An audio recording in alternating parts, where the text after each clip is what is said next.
महाराष्ट्र म्हणजे पुरोगामी विचारांची आणि पुरोगामी चळवळीची भूमी. पण याच भूमीत आज अध्यात्माच्या नावाखाली भोंदूगिरीचा धंदा तेजीत असल्याचं भयानक वास्तव समोर येतंय. गेल्या काही दिवसांत पुण्यात स्वप्नील लांडे आणि उमेश तागुंदे या भोंदू बाबांच्या अघोरी कृत्यांची चर्चा रंगलेली असतानाच आता एक अंगावर सोनं मढवलेल्या स्वयंघोषित महिला गुरुवर्याचा प्रताप चव्हाट्यावर आलाय. मोनाली आई विधाते असं स्वतःला म्हणवून घेणाऱ्या या महिलेने चक्क रुग्णालयात उपचार घेणाऱ्या एका गंभीर रुग्णाला अंगारा आणि कुंकू लावून आजार पळवण्याचा दावा केला. हा व्हिडिओ सोशल मीडियावर वाऱ्यासारखा व्हायरल झाला आणि राजकीय सामाजिक वर्तुळात एकच खळबळ उडाली. वैद्यकीय शास्त्राला आव्हान देणाऱ्या या प्रकारामुळे आता प्रशासनाच्या कारभारावर आणि नागरिकांच्या आंधळ्या विश्वासावर मोठं प्रश्नचिन्ह उपस्थित केलं जातंय. नेमकं प्रकरण काय आहे, कोण आहेत या समजून घेऊया या व्हिडिओच्या माध्यमातून. नमस्कार, मी संचारी आकेरकर आणि आपण पाहताय टाइम महाराष्ट्र. सध्या सोशल मीडियावर एका गंभीर आजाराने त्रस्त असलेल्या रुग्णाचा व्हिडिओ प्रचंड व्हायरल होतोय. या व्हिडिओमध्ये मोनाली विधाते रुग्णालयात जाऊन गंभीर अवस्थेत उपचार घेणाऱ्या एका महिला रुग्णाच्या कपाळावर केवळ कुंकू आणि अंगारा लावून तिला बरं करण्याचा अजब आणि विचित्र दावा करताना दिसतायत.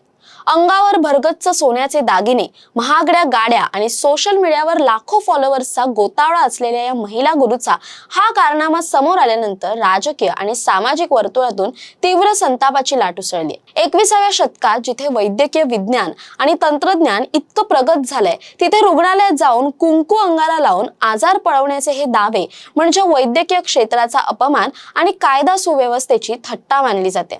या संपूर्ण प्रकरणावरून आता वातावरण चांगलंच तापलं असून सामाजिक आणि राजकीय क्षेत्रातील महिला प्रतिनिधींनी यावर आक्रमक पवित्रा घेतलाय. शिवसेना ठाकरे गटाच्या महिला पदाधिकारी रेखा कोंडे यांनी पुणे पोलिसांकडे या प्रकरणी तातडीने आणि कठोर कारवाईची मागणी केली आहे. भोंदू अशोक खरात प्रकरणाची शाई वाळत नाही, तोच पुण्यात असे प्रकार घडणं हे अत्यंत दुर्दैवी असून सोशल मीडियाचा गैरवापर करून अशा अघोरी कृत्यांचं आणि भ्रम निर्माण करणाऱ्या भोंदूगिरींचं उदात्तीकरण केलं जात असल्याचा आरोप त्यांनी केलाय. केवळ या स्वयंघोषित महिला गुरुचीच नाही, तर तिच्या दरबारात अंधश्रद्धेने येणाऱ्या भक्तांची आणि या भोंदूगिरीला खतपाणी घालणाऱ्यांची चौकशी करून अंधश्रद्धा निर्मूलन कायद्यानुसार कारवाई झाली पाहिजे अशी ठाम भूमिका त्यांनी मांडली आहे. दुसरीकडे सामाजिक कार्यकर्त्या तृप्ती देसाई यांनी मोनाली विधाते यांच्या कथित पार्श्वभूमीचा पर्दाफाश करत अनेक खळबळजनक खुलासे केलेत.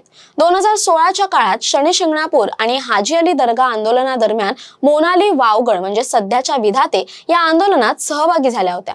मात्र त्यांच्यावर पोलिसांत पिटा कायद्याअंतर्गत गंभीर गुन्हे दाखल असल्याची माहिती पोलिसांकडून मिळताच त्यांना संघटनेतून काढून टाकण्यात आल्याचा दावा तृप्ती देसाई यांनी केलाय. ज्या महिलेला काही वर्षांपूर्वी परिधान करायला साधे कपडे नव्हते, ती महिला अवघ्या 7 ते 8 वर्षांत अचानक 3-4 किलो सोनं आणि मर्सिडीज गाडीची मालकीण कशी झाली? दरबारात येणाऱ्या भक्तांकडून अपॉइंटमेंट आणि अघोरी विधींच्या नावाखाली लाखो रुपयांची उकळपट्ट केली जात असल्याचा गंभीर आरोप करत या शॉर्टकट श्रीमंतीची चौकशी आर्थिक गुन्हे शाखेने करावी अशी मागणी तृप्ती देसाई यांनी केली आहे. चौफेर घेरल्यानंतर मोनाली विधाते यांनी स्वतः समोर येत या सर्व आरोपांचं खंडन केलं असून आपली बाजू मांडण्याचा प्रयत्न केला. कुंकू लावणं ही भारतीय संस्कृती आणि परंपरेचा भाग आहे, त्याला अंधश्रद्धा कसं म्हणता येईल असा सवाल त्यांनी उपस्थित केलाय. आपण कोणालाही डॉक्टरांकडे जाऊ नका असं सांगत नाही, उलट आपल्याला स्वतःलाही डॉक्टरांची गरज असते असा दावा त्यांनी केला. आपली ही 3री पिढी असून आजीच्या निधनानंतर आपल्या अंगात देवीचा संचार झाला आणि आपण हे धार्मिक मार्गदर्शन करत असल्याचं त्या सांगतात. सोन्याच्या दागिन्यांबाबत बोलताना काही सोनं ओरिजिनल तर काही ग्रामचे दागिने असल्याचं स्पष्टीकरण देत जुना व्हिडिओ व्हायरल करून आपली बदनामी केली जात असल्याचा प्रत्यारोप त्यांनी केलाय. या संपूर्ण घडामोडीनंतर सोशल मीडियावर मोनाली विधाते यांच्या समर्थनार्थ शेकडो कमेंट्स आणि व्हिडिओंचा पाऊस पडताना दिसतोय.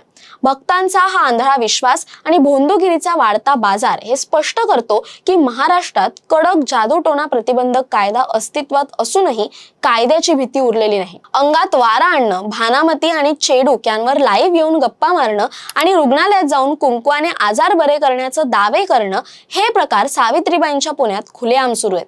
आता प्रश्न असा उपस्थित होतो की पोलीस प्रशासन आणि समाज म्हणून आपण अशा स्वयंघोषित गुरूंच्या उधळलेल्या वारूला कधी वेसन घालणार? पुरोगामी महाराष्ट्रात अंधश्रद्धेचा हा चाललेला बाजार रोखण्यासाठी कायदा अधिक कडक रीतीने राबवला जाणार का हे पाहणं आता महत्त्वाचं ठरणार आहे. दरम्यान या सर्व प्रकरणाबद्दल तुमचं काय मत आहे कमेंट करून नक्की कळवा. तसेच अशा नवनवीन व्हिडिओजसाठी टाइम महाराष्ट्राला सबस्क्राईब करा. धन्यवाद.